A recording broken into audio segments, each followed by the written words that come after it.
irmãos, 1 Coríntios, capítulo 1, dos versículos 18 até o versículo 25. 1 Coríntios,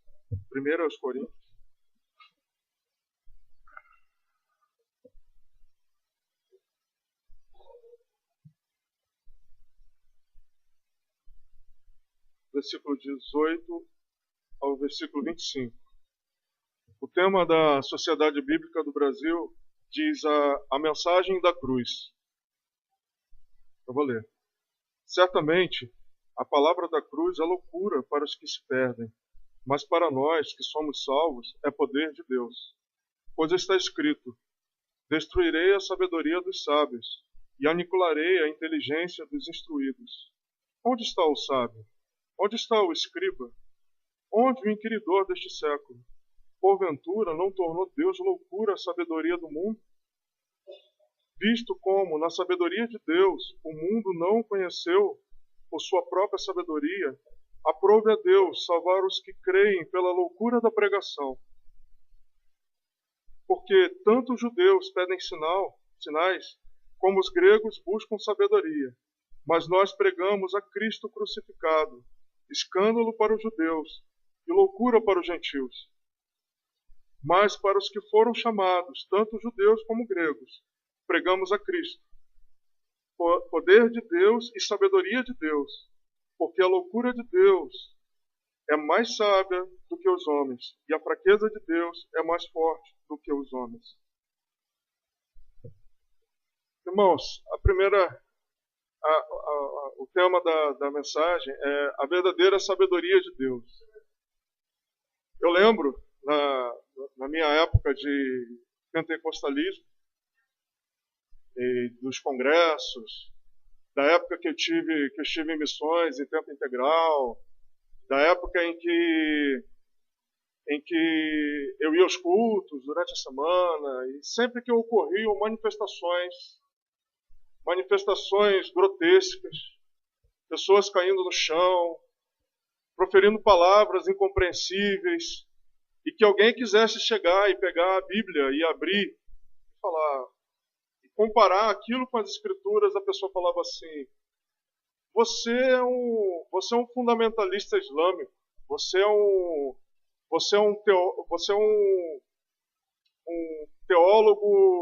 teólogo tradicional. Isso que você está vendo é a sabedoria de Deus. Você não pode compreender essa sabedoria. Isso é muito comum no pentecostalismo, no neopentecostalismo. Todas as manifestações antibíblicas que você possa imaginar, tudo que as pessoas inventam na sua mente, que não está nas Escrituras, se diz lá nesse meio que é a sabedoria de Deus. Mas você fala assim, mas o texto é tão claro, até o título fala a mensagem da cruz, não fala isso no título? A mensagem da cruz fala aqui no versículo 23, nós pregamos Cristo crucificado. Então está claro essa mensagem. Mas aí se amplia, como alguns profetas da televisão falam: eu não prego o evangelho em parte. Eu ouvi uma pessoa há pouco tempo falando: eu não prego o evangelho somente, o evangelho da salvação, eu prego o evangelho completo. Isso eu entendo que é uma diminuição do que nós vamos ver em relação a Deus, a sua palavra, a sua santidade e a sua sabedoria. Será que é essa sabedoria que o apóstolo Paulo está falando aqui? Será que é essa sabedoria que ele diz: onde está o sábio? Geralmente, para toda a humanidade, onde está o sábio? Onde está a sua sabedoria? Onde está o escriba? E você, judeu, dentro da sua tradição oral, como foi falado hoje aqui de manhã, o ladrão da cruz, ele desde pequenininho, ele aprende a ler na lei. A mãe dele pega lá a lei, faz bolos, doces, o pai aproxima a lei, passa a mão dele sobre a lei, mostra as letras, cada letra que ele pronuncia é um docezinho que ele recebe. Aí o pai fala assim: essas palavras são doces. Aí ele vai para um tutor, ele vai aprender ali a lei. Ele vai estudar 8 horas por dia com um tutor ainda pequenininho, da idade dele. Vai estudar incessantemente a lei. E ali ele vai aprender a ler a lei. Quando ele fizer a idade de adulto, ele vai ler a lei em público. Ele vai crescer imerso na lei. O calendário dele é relacionado à lei. O calendário dele com as festas que a gente vê na Bíblia, que aponta para Cristo, é um calendário circular que ele vai sempre comemorar aquelas mesmas festas. Tudo, desde a hora que acorda até a hora que dorme, tudo está inserido. E aqui, Deus, na sua sabedoria, pergunta: onde está o escriba? O homem da lei, com a sua sabedoria, onde você está? E aí ele faz uma terceira pergunta: onde está o inquiridor desse século? Cadê o professor grego? Cadê Aristóteles, Platão? Cadê os pré-socráticos? Cadê todos os filósofos gregos, todos os filósofos ocidentais, os orientais? Aonde vocês estão nesse momento em que a sabedoria de Deus é proclamada? A mensagem da cruz, ela é muito mais do que as manifestações dos pentecostais. Ela é muito mais do que a sabedoria grega. Ela é muito mais do que a mente humana poderia imaginar. É patente que a infinidade de Deus qualifica todos os seus atributos. Deus é infinito, então a sua sabedoria é infinita. Deus é infinito, então o seu conhecimento é infinito. Deus é infinito, então a sua santidade é infinita. Tudo em Deus não é como é no homem. Tudo em Deus é diferente. É de um nível infinita, não é de um nível superior, é de um nível infinitamente superior. O salmista diz que o homem erra quando ele acha que Deus é homem, quando ele atribui humanidade a Deus. Aqui diz: grande é o nosso Deus e muito poderoso, o seu entendimento não se pode medir. Salmo 147, 5. As Escrituras são claras quando falam da sabedoria infinita de Deus. Não há como medir, não tem como mensurar. O homem não pode criar um instrumento e falar aqui, esse é o nível de sabedoria dele. É imensurável. Se ela não pode ser medida, também é incompreensível. E se ela é incompreensível, ela não pode ser conhecida por nós mesmos. Os racionalistas, eles acham que eles vão descobrir a verdade estudando, pesquisando, inquirindo, investigando. Eles acham que eles vão chegar ao conhecimento da verdade através do próprio conhecimento da sua mente. Ou aquelas pessoas que acham que elas podem experimentar tudo e chegar a um conhecimento. Ele não somente é mais um teórico que acha que vai chegar ao conhecimento e à sabedoria por si mesmo, mas ele acha que através da natureza, medindo todas as coisas, testando tudo, experimentando 3 vezes, eles são os empiristas, eles vão chegar ao conhecimento da verdade. Mas a Bíblia, ela tem uma triste notícia para esses homens. O conhecimento de Deus é revelacional, é iluminatório. Somente Deus pode mostrar a verdade ao homem. Somente Deus pode revelar a sua sabedoria ao homem. O salmista, extasiado com essa sabedoria, essa profundidade, lá no Salmo 92, versículo 5, ele fala assim: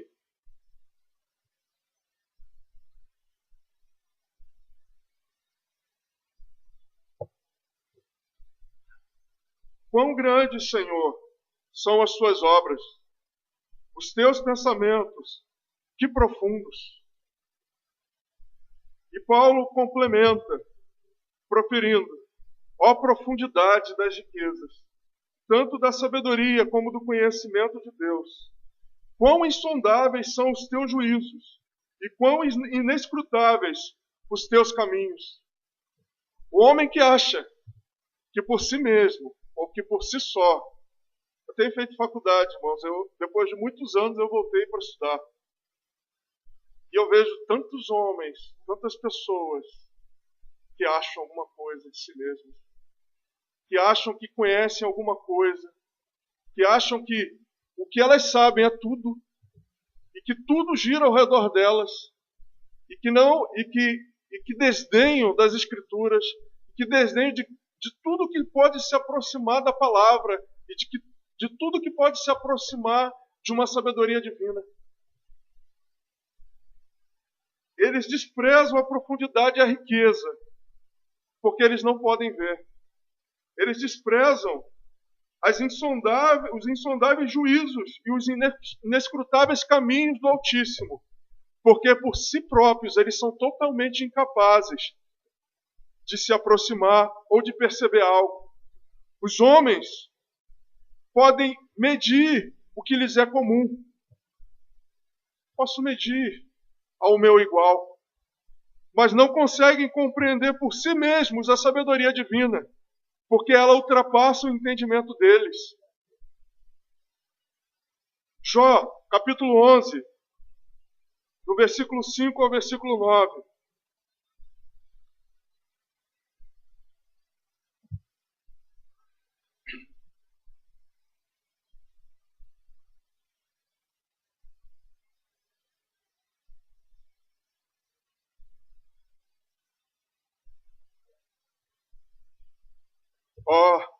Falasse Deus e abrisse os seus lábios contra ti, e te revelasse os segredos da sabedoria, da verdadeira sabedoria, que é multiforme. Sabe, portanto, que Deus permite que seja esquecida parte da tua iniquidade. Porventura desvendará os arcanos de Deus, ou penetrarás até a perfeição do Todo-Poderoso? Ou penetrarás até como as alturas dos céus é a sua sabedoria? Que poderás fazer? Mais profunda é ela do que o abismo. Que poderás saber? A sua medida é mais longa do que a terra e mais larga do que o mar. A sabedoria de Deus está além da compreensão humana, como já falamos, porque ela é profunda como o abismo, elevada como os céus e vasta como o mar. Eu vou falar de novo. Em cada um desses pontos que eu falar, você lembre de duas palavras, que é um nome. Jesus Cristo. Eu vou falar ela de novo, porque ela é profunda como o abismo. Jesus Cristo. Elevada como os céus. Jesus Cristo. E vasta como o mar. Jesus Cristo. São expressões que mostram a imensidão inatingível da sabedoria divina, que o ser humano não pode compreender. Há uma profundeza impenetrável na sabedoria divina, impenetrável até que Ele a revele, impenetrável até que Ele mostre, impenetrável até que Ele descortine, de que Ele quebre o selo das Escrituras, iluminando e mostrando quem é a pessoa do Filho dele, que faz com que os seres humanos sintam-se perplexos e diminutos. Não é esmagadora a percepção de uma pessoa sábia a esse ponto. E não é ao mesmo tempo humilhante sabermos que se nós achamos que sabemos alguma coisa, ainda não sabemos como convém saber? Não é impressionante nós sabermos que não há nada e nem nenhum conhecimento que a gente gere que possa nos revelar algo que está oculto para quem Deus não quer revelar, como foi dito de manhã, para quem Deus fechar o entendimento e deixar de forma permanente a pessoa para a sua própria glória, da forma que está, da condição que está. Não é diferente do evangelho que a gente ouve hoje, em que Deus é um Deus fraco e dependente, que depende da criatura e que implora a ela o seu arrependimento. Não é diferente o Evangelho bíblico quando ele diz que a salvação pertence ao Senhor e que Ele revela essa salvação aos homens de acordo com a sua vontade perfeita e de acordo com o seu conhecimento e sabedoria perfeita. Não sai das nossas mãos essa sabedoria, essa salvação que nós achamos que nós podemos possuir pela religiosidade, pelas religiões que nós inventamos, pelo nosso caminhar, que a gente acha, não, esse caminhar aqui é legal, se eu fizer isso, se eu fizer aquilo, se eu não roubar, se eu não matar, se eu for um bom filho, se eu for um bom marido, se eu for um bom pai, se eu caminhar dessa forma aqui, quem sabe Deus vai ter misericórdia de mim quando eu passar para o outro lado. Só que na Escritura e na sabedoria de Deus não há um quem sabe. Ou é ou não é. Ou tem Cristo ou não tem Cristo. Ou está salvo ou está no inferno. A Bíblia ela não tem um meio termo. Ela não tem quem sabe, talvez eu possa. Quem sabe eu possa esperar, como foi dito hoje de manhã. Eu vou esperar um pouco mais e lá no finalzinho eu vivo, aproveito, faço tudo que eu tenho que fazer e lá no final eu me arrependo e ainda sou salvo. Olha só. Essa sabedoria humana é diabólica, animal, satânica. Como poderíamos então definir esse atributo que faz parte de um atributo comunicável, faz parte dos atributos intelectual de Deus, o seu conhecimento, a sua sabedoria? Como a gente pode definir isso?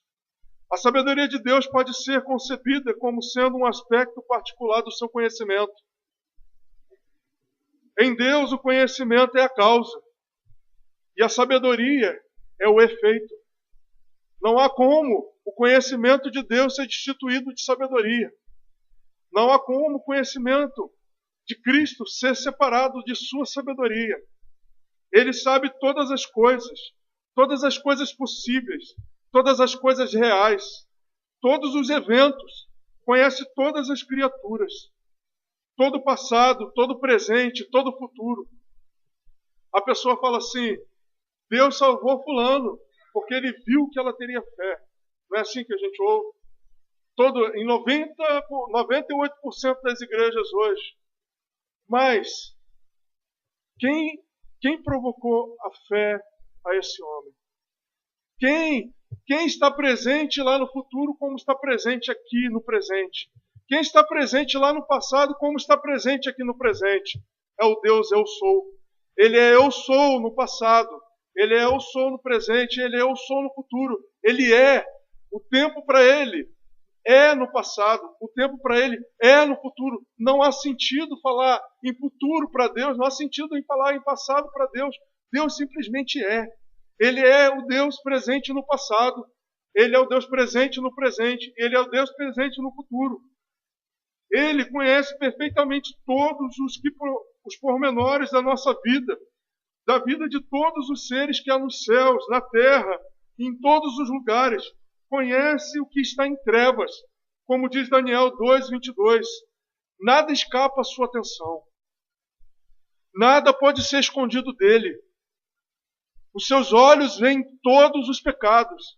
Os seus olhos veem em todas as nossas ações, em todos os lugares que nós vamos. E tem uma coisa importante a seu respeito. Ele não se esquece de absolutamente nada. Ele não se esquece de absolutamente nada. É por isso que as nações impenitentes, as que odeiam o Senhor, os homens que não se arrependem, os homens que não querem o Evangelho, eles acumulam ira sobre ira. Eles acumulam o dia terrível da vingança de Deus sobre eles. Ele jamais erra, nem muda, nem passa por alto em relação a coisa alguma. Como esse conhecimento é infinito, a sua sabedoria também é infinita. Mas os homens consideram a sua palavra loucura. Apesar desse Deus ser tão poderoso, tão magnífico, tão incrível, tão incomensurável, tão indomesticável, os homens consideram a sua palavra loucura. porque eles são cegos. Eles não podem compreender. Eles não podem entender. Não quereis vir a mim para terdes vida. Não quereis vir a mim. Vocês não querem vir a mim porque vocês não entendem. Mas nós que somos salvos, para nós que somos salvos é poder de Deus. Por que é poder de Deus para nós? Por que é poder de Deus para nós? Você lembra de quem você era? Você lembra de quão iníquo e tão ímpio, e quão ímpio você era, de como você cerrava os seus punhos e proferia palavras contra Deus, como você desejava o oposto sempre a Deus, como nós desejávamos sempre o ódio em relação a Deus e nunca o amor em relação a Ele, ainda que nós falássemos que tínhamos Deus, que nós éramos religiosos, que nós fazíamos caridade, no fundo nós sabemos quem nós éramos.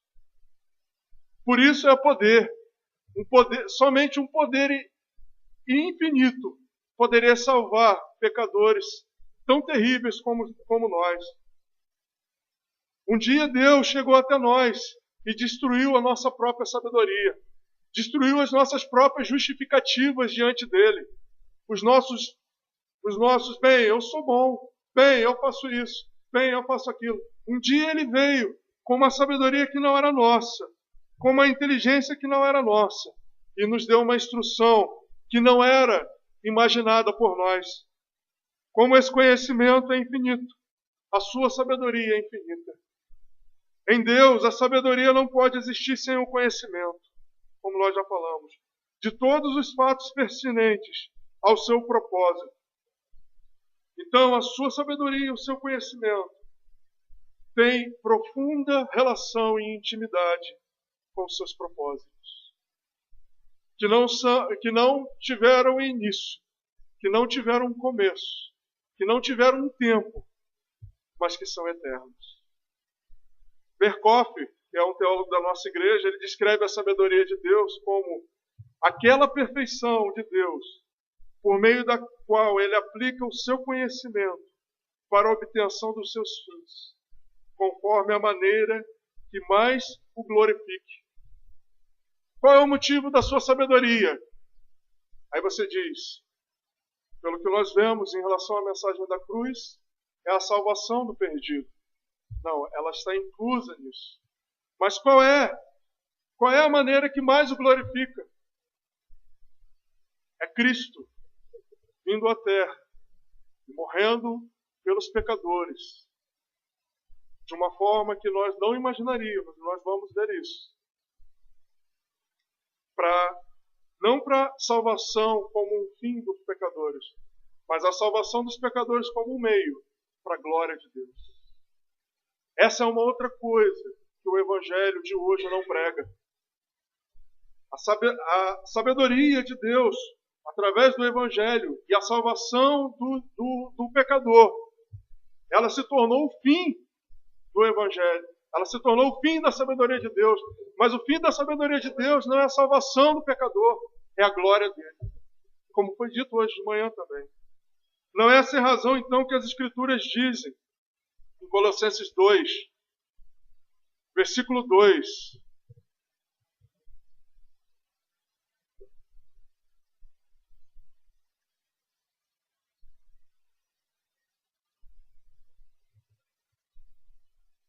Parte B do versículo 2 até o versículo 3. A partir do para compreenderem. Está assim, para compreenderem plenamente o mistério de Deus, Cristo, em quem todos os tesouros da sabedoria e do conhecimento estão ocultos. Cristo Jesus, Jesus Cristo, nele todos os tesouros, toda a sabedoria, todo o conhecimento estão ocultos, estão neles. Por que estão ocultos? Porque o Evangelho, para você entender o Evangelho, ele tem que ser iluminado. Vou repetir, você não pode se trancar numa biblioteca, pegar todos os livros do conhecimento humano e falar, agora eu vou chegar à minha salvação. Se você fizer isso e se trancar numa biblioteca, você vai criar uma religião. que vai te condenar mais do que você já é condenável. Mas você não vai chegar a esse conhecimento aqui, Jesus Cristo. Toda sabedoria e conhecimento estão ocultos em Cristo. Visto como, na sabedoria de Deus, o mundo não o conheceu por sua própria sabedoria. Aprove a Deus salvar os que creem pela loucura da pregação. Os gregos, dos quais Paulo está falando aqui para alertar, porque a filosofia grega, ela encantava, ela estava tentando encantar os cristãos em Corinto. Ele fala aqui, pela loucura da pregação. Se você chegasse para os gregos e você falasse sobre essa salvação aqui de Cristo, falasse que a salvação está oculta, ele ia falar para você, salvação de quê? Do quê? Se você chega hoje para as pessoas e você fala assim, você, apesar de todo o conhecimento que você tem, você não sabe nada. Você, não é que o conhecimento em si, humano, seja mau em si mesmo. Não é isso que eu estou falando. Não é isso que a Bíblia fala. Não é isso. É o homem usar o conhecimento dele, a pura razão e lógica dele, para chegar à salvação. Tudo que Deus deu a conhecer aos homens está encerrado em Jesus Cristo. A sabedoria oculta em Cristo diz respeito à aplicação do conhecimento da melhor maneira possível. O conhecimento de Deus. Não há qualquer tipo de sabedoria verdadeira a parte do Filho encarnado. Não há. O mundo não o conheceu por sua própria sabedoria. Aprove então a Deus.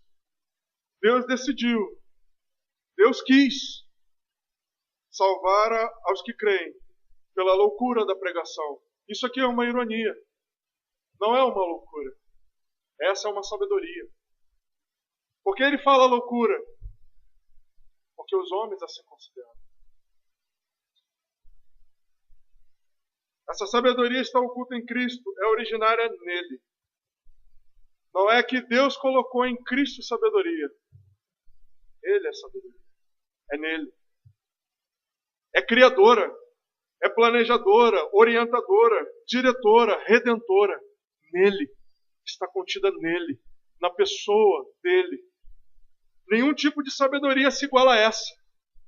Toda sabedoria humana, meramente humana, é extrínseca. É fora da pessoa. Mas a sabedoria de Cristo está nele mesmo. Nele está escondida a sabedoria de Deus, que reconcilia aquilo que parece irreconciliável. Qual foi o homem que, pela sua própria sabedoria, conheceu a Deus? Qual foi o homem que, pela sua própria sabedoria, olhando a criação de Deus, conheceu a Deus? Nenhum. Sabedoria divina é proclamada pela igreja. Essa sabedoria que nós estamos falando, que está oculta em Cristo, é proclamada pela igreja. Você quer ver uma coisa? Vou falar para você, filho do Tadeu, né, que está ouvindo. Você pode perceber que se você falar de Jesus Cristo, usar essa palavra, eu creio em Jesus Cristo, os seus amiguinhos no colégio eles vão rir. Desde pequenininho. Eles vão achar loucura. Eles vão achar que você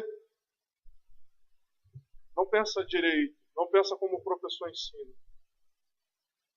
Porque eles não entendem que eles, mesmo eles, precisam de uma reconciliação.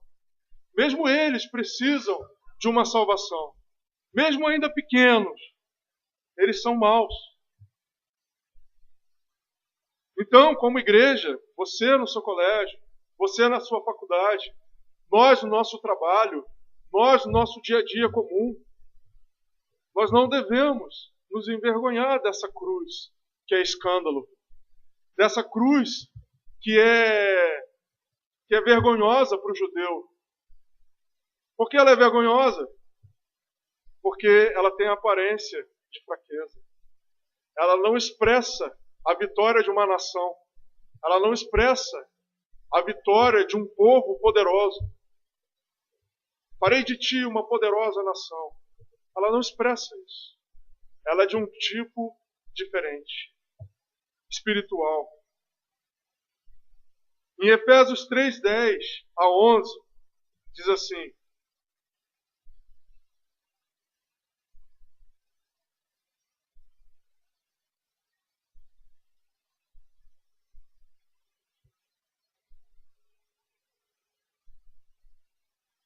para que, pela igreja, a multiforme sabedoria de Deus se torne conhecida, agora dos principados e potestades nos lugares celestiais, segundo o eterno propósito que estabeleceu em Cristo Jesus, nosso Senhor. A mensagem da cruz é a sabedoria de Deus, nós temos visto. E aqui Deus fala em Efésios, para que pela igreja, essa multiforme sabedoria se torne conhecida. Se torne conhecida dos anjos, se torne conhecida dos homens, se torne conhecidas para a salvação ou para a condenação. Mas ela é não somente pregada pela igreja, ela não somente compartilhada. A igreja não somente medita numa passagem da Escritura. A igreja, ela proclama o Evangelho. É uma proclamação dos telhados, dos eirados. Para quem quiser e quem tiver ouvidos para ouvir, ouça. Mas quem não ouvir, já está condenado. Quem ouvir, será salvo.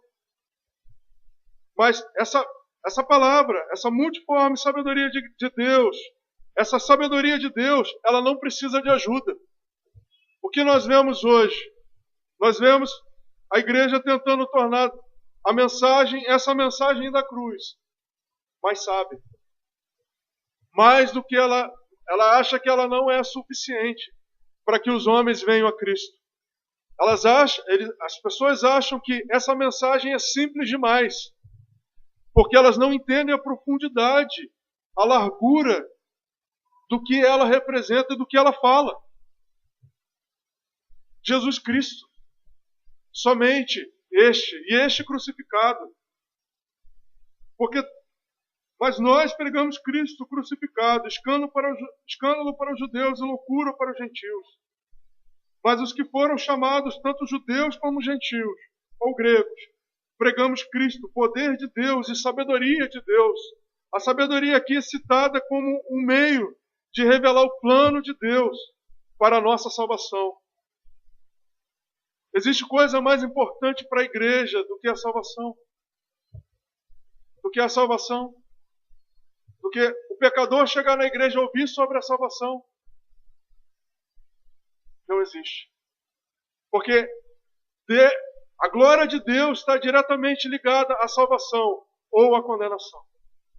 Então, quando uma pessoa senta no banco da igreja e ela ouve o Evangelho, ou ela vai ser salva, ou ela vai ser condenada. Mas de qualquer forma, Deus será glorificado. É a multiforme sabedoria de Deus. A multiforme sabedoria de Deus se revela em Cristo Jesus, como nós já vimos. Como diz aqui, a loucura de Deus é mais sábia que o mais sábio dos homens, e a fraqueza de Deus é mais forte do que os homens. Como Deus aqui, Ele é mais sábio que o mais sábio dos homens. Como Ele é mais forte do que os homens em sua fraqueza. Em Cristo Jesus. Em primeiro lugar, essa multiforme sabedoria ela se manifesta na escolha da pessoa do Redentor. Isaías 42:1. Isaías 42:1.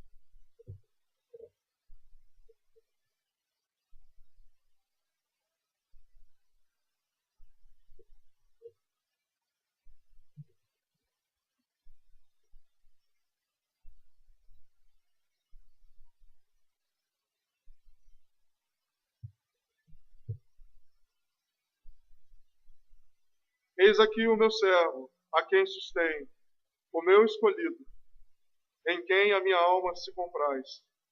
Pus sobre ele o meu espírito, ele promulgará o direito para os gentios. A Bíblia fala dele aqui como o meu escolhido. Ele é o escolhido do Pai.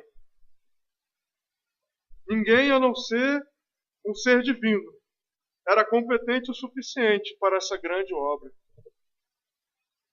Ele era totalmente, nós éramos, qualquer homem era totalmente inadequado aos homens pecadores essa obra. Era imprescindível que o Redentor dos pecadores fosse infinitamente santo em si mesmo. E na sabedoria humana, na sabedoria dos fariseus e dos saduceus, e na sabedoria humana, na sabedoria das religiões, o homem pode ser santo.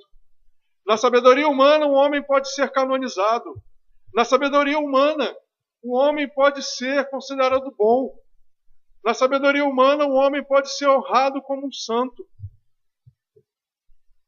Mas a sabedoria de Deus encerrou todos debaixo da desobediência.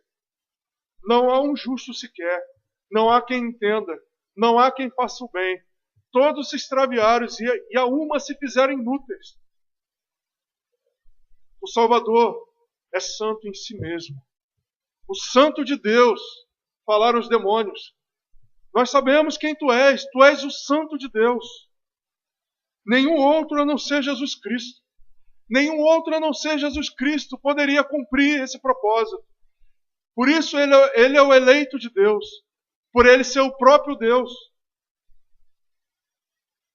Nenhum outro a não ser Jesus Cristo poderia remover a infinita maldade do pecado. Pois somente ele é infinitamente separado do pecado. Pois somente ele é infinitamente santo. Pois somente ele é infinitamente contra o pecado. Somente ele, Jesus Cristo. Essa sabedoria se manifesta no fato dele ser a única pessoa dentre todas. A única. Visto que Cristo também é Deus. Ele é uma das pessoas contra quem o homem pecou. E quem foi ofendido pelo pecado, pelo pecador. Que se rebelou contra ele. E é por esse que o próprio Deus se fez homem e morreu. Pelo próprio homem que o ofendeu. Qual o homem que você acha que imaginaria isso? Qual é o homem que poderia imaginar que o próprio Deus, Criador do universo, se faria homem? Santo, sem pecado, mas se faria homem. E viria a morrer pelas ofensas que praticaram contra ele mesmo e contra a qual ele mesmo estava irado. Essa é a sabedoria de Deus. Somente Deus, infinitamente sábio, poderia pensar em Cristo para ser o Redentor dos pecadores, que haviam pecado contra ele, os quais eram seus inimigos e mereciam o mal infinito de sua mão e de sua ira. Quem poderia pensar nele como aquele que colocaria o seu coração no homem e que teria amor e compaixão infinitos por esse mesmo homem? Quem poderia?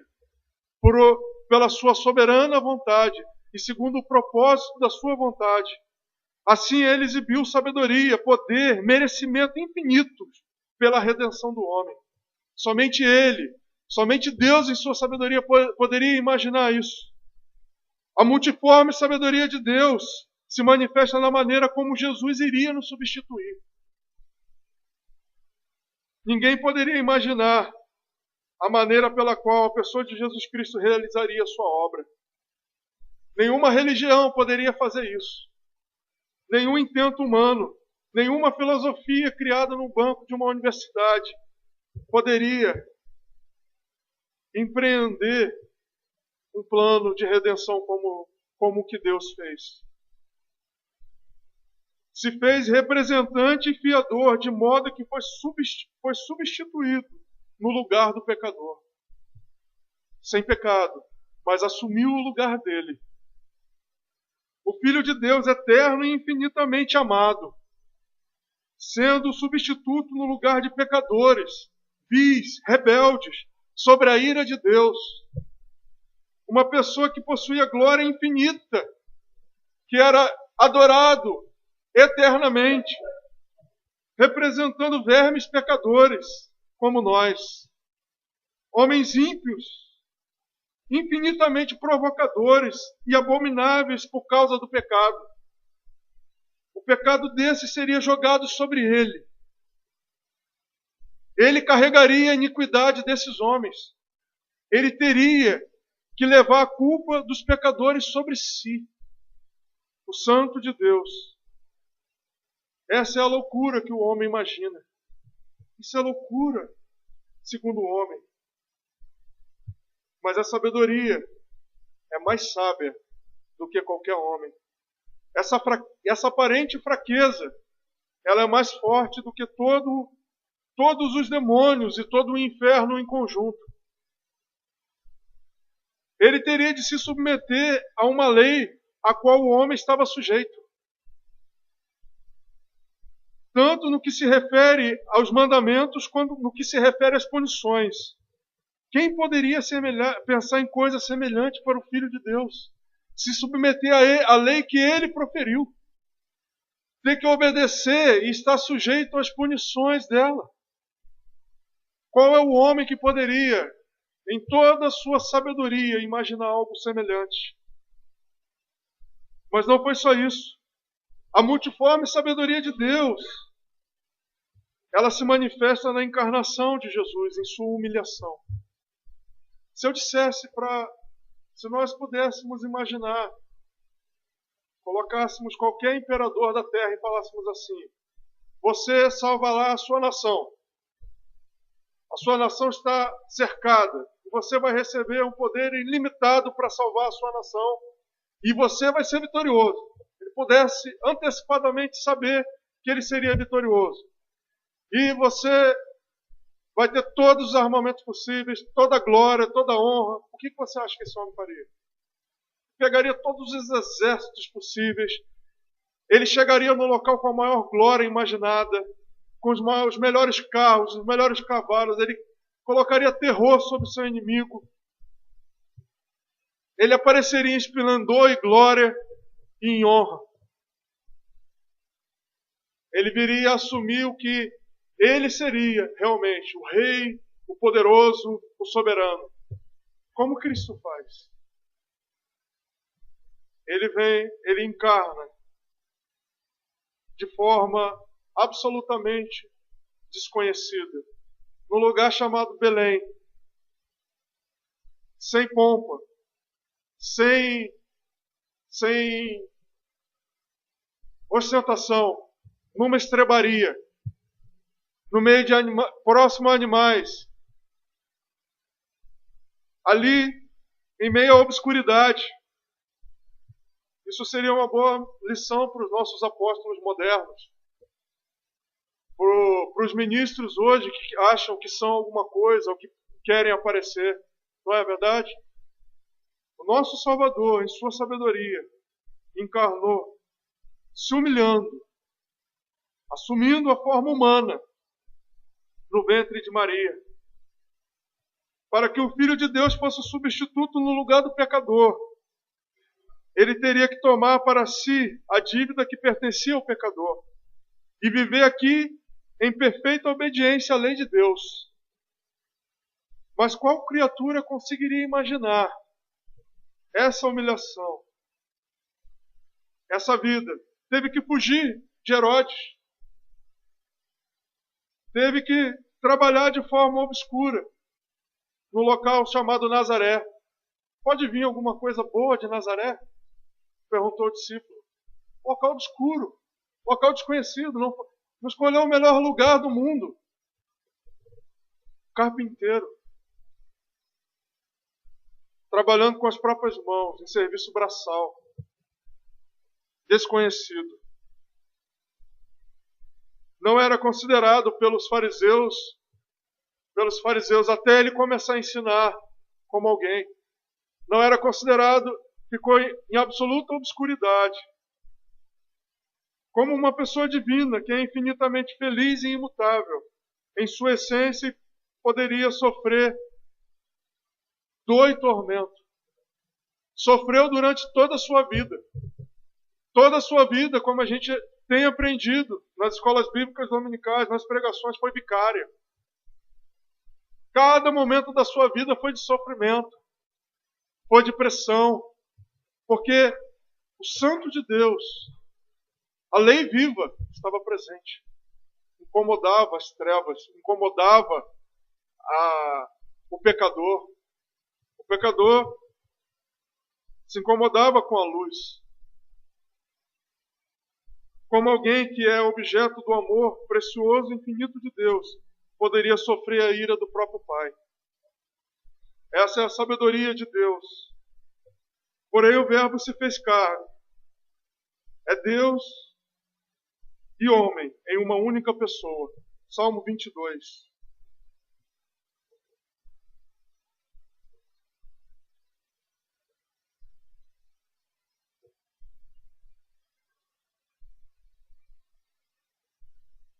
Versículo 6 fala: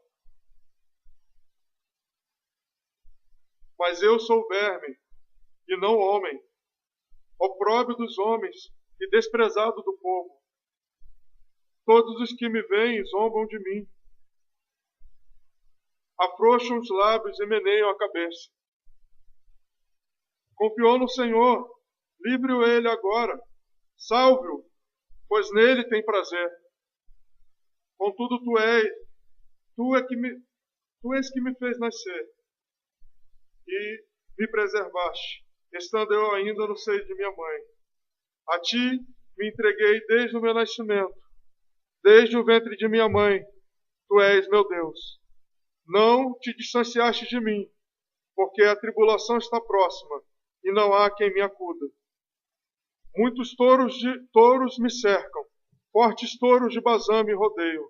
Contra mim abrem a boca, como faz o leão, me despedaçam e rugem. Derramei-me como água, e todos os meus ossos se desconjuntaram. Meu coração fez-se como cera, derreteu-se dentro de mim. Secou-se-me o vigor como um caco de barro. A língua se me apegou ao céu da boca. Assim me deitas no pó da morte. Jesus é um homem de dores. Aqui fala do final, da crucificação. Mas durante toda a sua vida, desde a sua encarnação, foi de humilhação, sofrimento, tribulação. A multiforme sabedoria de Deus também se manifesta, como nós temos falado, na sua aparência exterior, que não era extraordinária. Como a gente falou, ele nasceu numa estrebaria. Ele não teve honra. Não tinha autoridade humana. Pilatos uma vez falou para ele assim: você não sabe que eu posso fazer o que eu quiser com você? Eu tenho poder para te matar. Eu tenho poder para te libertar. Jesus, você imagina Jesus olhando para ele. O que você acha? O que você acha que ele pensou? Deus de toda a terra estava ali. Ele falou: eu tenho poder. Jesus falou: esse poder te foi concedido. Faz parte do plano de Deus. Essa autoridade ele não tinha.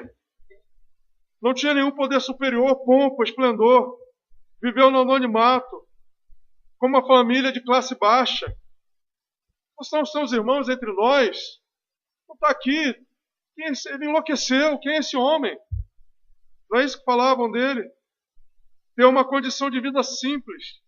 Foi pobre a ponto de não ter onde reclinar a cabeça. Viveu da caridade de alguns, seus discípulos. 1 Coríntios 1:25, como nós temos lido.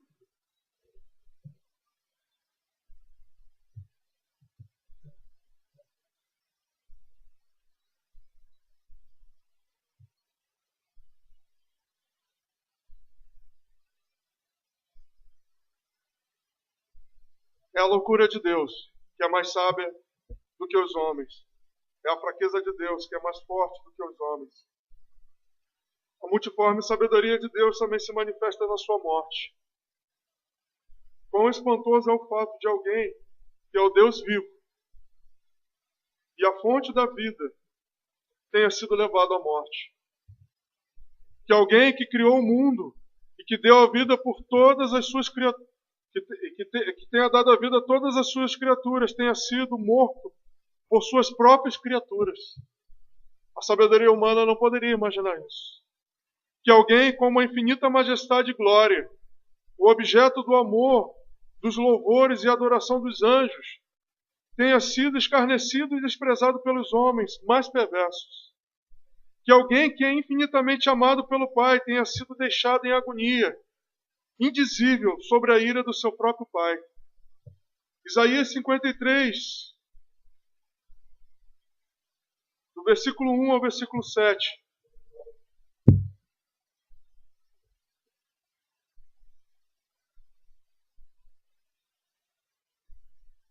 É um texto conhecido.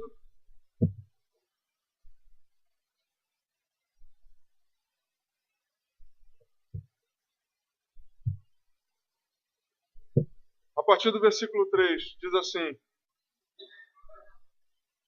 A partir do versículo 2. Todo ele.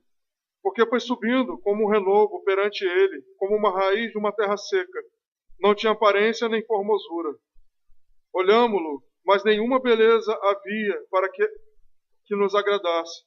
Era desprezado e o mais rejeitado entre os homens. Homem de dores, e que sabe o que é padecer. E como um de quem os homens escondem o rosto. Era desprezado e dele não fizemos caso.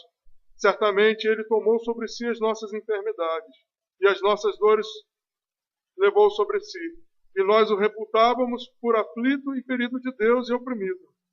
Mas ele foi transpassado pelas nossas transgressões e moído pelas nossas iniquidades. A sabedoria humana não entende. A sabedoria humana, você pode ver que hoje, aquele filme do Mel Gibson, é uma seita católica, que ela acha que quanto mais você vê o sofrimento de Cristo, mais você será redimido dos seus pecados. Ela toma o sofrimento de você sofrer em ver o sofrimento de Cristo como um meio de salvação. A nossa maldade chega a esse ponto. A gente acha que, porque está sofrendo por ver um sofrimento, você vai ser perdoado por isso. Mas nós o reputávamos por aflito. Mas a sabedoria de Deus diz que aquela aflição é por nossa causa, pelos eleitos. A nossa aflição é porque nós é que deveríamos estar ali. Mas Deus, na sua sabedoria, troca a lógica humana e coloca Cristo ali. É a multiforme sabedoria. A ira de Deus cai e é derramada sobre ele. Se possível, Pai, passa de mim esse cálice. Não é possível. Não é possível. Ele é o eleito de Deus para cumprir o plano e o propósito eterno de Deus. E por último, a multiforme sabedoria de Deus se manifesta na sua exaltação, na exaltação de Cristo. Os fariseus colocaram guardas ali, no túmulo de Jesus. Eles queriam garantir que ele não sairia dali. Mas não que eles acreditassem na ressurreição de Cristo. Na mente pecaminosa deles, eles achavam que alguém ia lá e ia retirar para se criar uma nova religião. Mas quem foi lá foi o anjo de Deus e removeu a pedra. E o Espírito Santo elevou a Cristo aos céus. Ressuscitou ele. Na sabedoria de Deus, considerou que a mesma pessoa que morreu na cruz se sentasse à direita, à destra dele, no seu próprio trono. Aqueles que foi rejeitado, que foi humilhado, aquele que os homens não fizeram dele caso algum, aqueles que acham que tudo terminou ali na sepultura, foi elevado à destra de Deus. Aqueles que acham que quando nós falamos que Cristo vai voltar é uma loucura e riem-se de nós, Aqueles que dizem que nós somos loucos, somos mais uma seita. Tem pessoas que chamam a gente a seita de Jesus Cristo, a seita dos fariseus. Aqueles que creem no Jesus defunto. Não.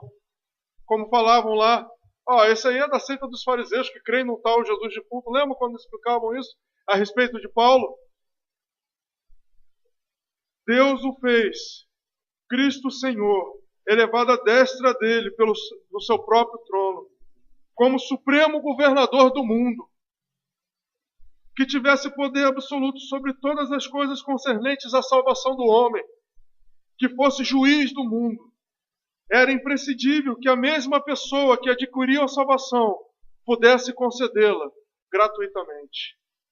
Ele é o único mediador. Jesus Cristo, aquele que foi rejeitado, que foi humilhado pelos seus eleitos, aquele que pagou um alto preço pelos seus eleitos, ele é o que concedeu a estes mesmos que foram despertados por Deus Pai, pelo poder do Espírito Santo, através da pregação do Evangelho. Esses receberam gratuitamente de Jesus Cristo a salvação, que ele, pelo seu mérito, pela sua sabedoria, pelo seu poder, pela sua vida vicária, conquistou na cruz do Calvário. Ele é o único que nos leva ao Deus Pai. É a partir dele, é através dele que nós podemos nos aproximar do trono. Ele é o único mediador. Essa é a sabedoria de Deus, que o homem não pode conhecer. Não há nenhuma outra sabedoria em que se resume. É a mensagem da cruz. Por isso que Paulo, quando disse que ia pregar, ele não disse que ele ia pregar em sabedoria humana, em conhecimento de palavras, em palavras persuasivas, tentando convencer o pecador.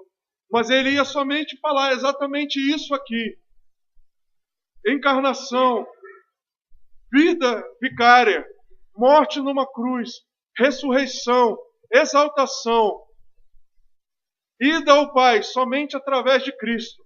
É somente a cruz, somente por essa mensagem que o pecador vai ser salvo. Somente por essa mensagem, é somente por essa mensagem que a igreja deve proclamar. Não deve acrescentar nenhuma outra mensagem, não deve tentar atrair o pecador por nenhum outro método, por nenhuma novidade, por nenhuma estratégia. Não há nada mais necessário a não ser a sabedoria de Deus. Nós não devemos remover a sabedoria de Deus e colocar a sabedoria humana, a sabedoria pentecostal, a sabedoria arminiana que tenta convencer o pecador e acha que a salvação dele é uma mera mudança de vontade, que torna Deus dependente do pecador, que torna Deus dependente de uma decisão que ele arrogantemente diz que se quer ou se não quer ter. Deus é soberano. Jesus Cristo está sentado à direita do Pai. Ele é o único mediador. Essa sabedoria que vem em forma de fraqueza, na aparência de fraqueza, numa aparência que o homem não poderia imaginar, numa aparência que o homem não poderia conceber. Viveu uma vida que um homem que almejaria uma vitória, uma vitória sobre todo o pecado não poderia imaginar. Nenhuma vitória poderia ser gerada pelo homem. Nenhuma vitória poderia ser imaginada por ele dessa forma. Os judeus achavam que Jesus ia levar Israel a ser uma nação livre. Jesus não somente levou os judeus, mas toda a humanidade a ser livre. Toda a humanidade que ele determinou que seja salva através do seu único Filho. Ele não veio libertar o homem de nenhuma servidão física, de nenhuma opressão de exército. Ele veio libertar o homem que ele chamou do seu pecado. E ele veio trazer a mensagem, seja através do conhecimento natural, Ou aquele que ouve o evangelho e se endurece? A condenação. Aquele que crê e for batizado será salvo. O que não crê já está condenado. Para terminar a nossa palavra, queria ler Romanos, capítulo 11, versículo 34 a 36.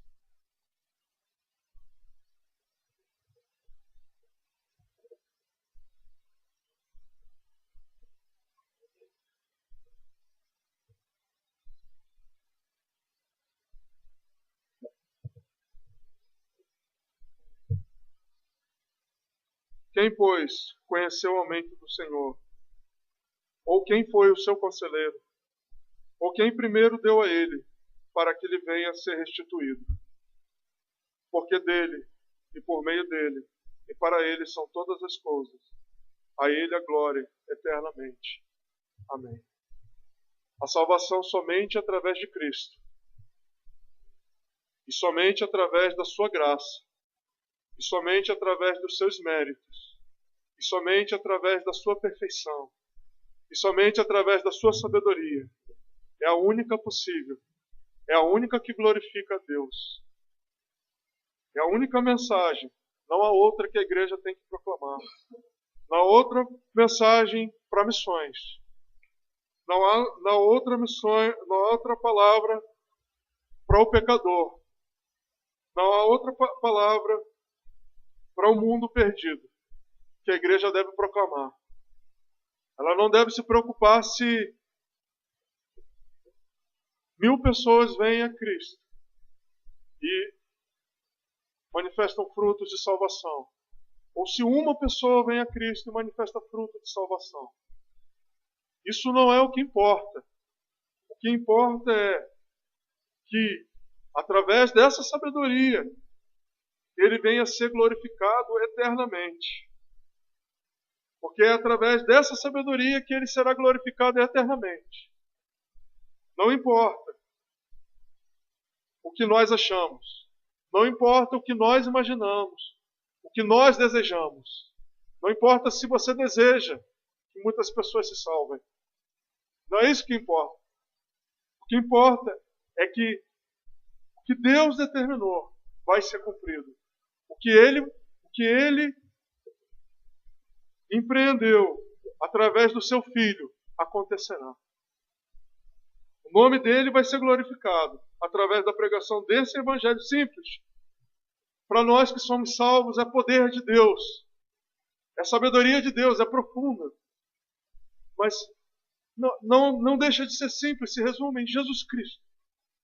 É só Jesus. Só Jesus Cristo. Para terminar, eu queria só deixar a ilustração. Eu lembrei da ilustração de um missionário suíço. Ele saiu com toda a sua família, sua esposa e sua filha, e foi para a África.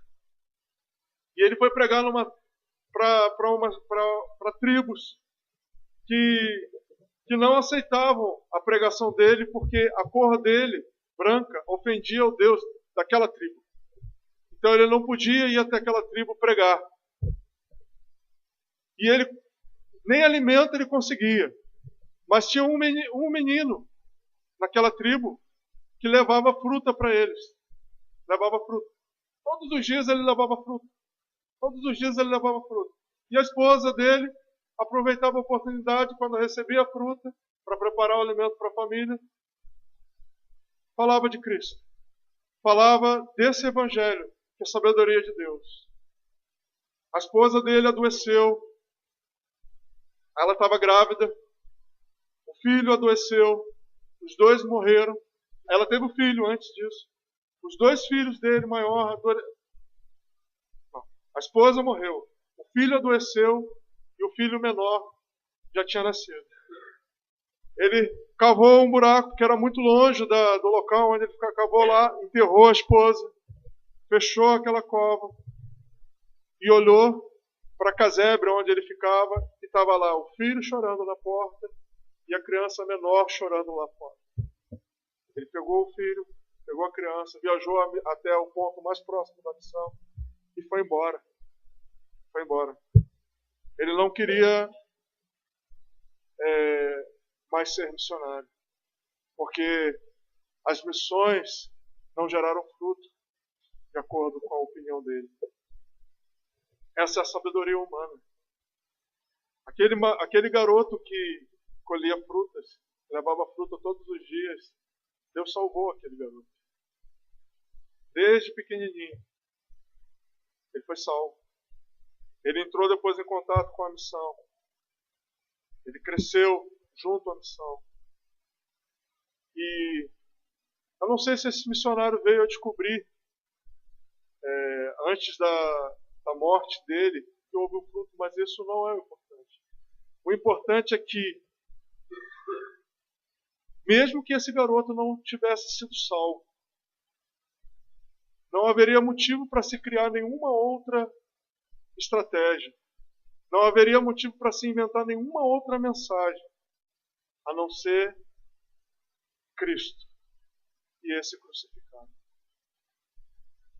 que é a sabedoria de Deus, como nós vemos. Porque essa é a única que glorifica a Deus.